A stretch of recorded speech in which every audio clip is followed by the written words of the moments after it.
Touareg on Cape Verde.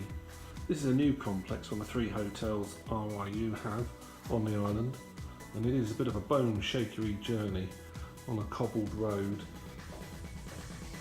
from the airport to get here.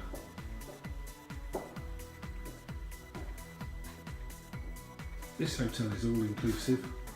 You can different levels of all inclusive, but they all include some a la carte dining.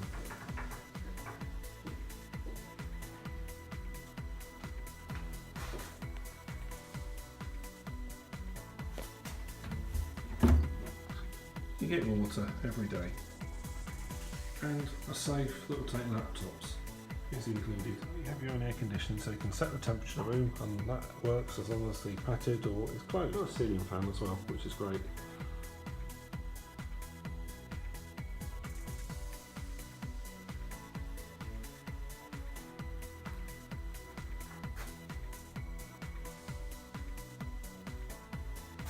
So we paid a little bit extra to have a room with a sea view.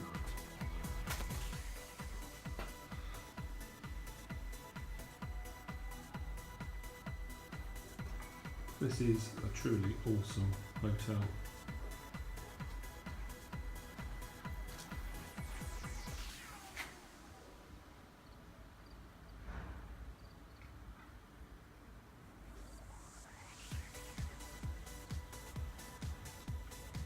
This is your balcony looking back through the patio doors to your room.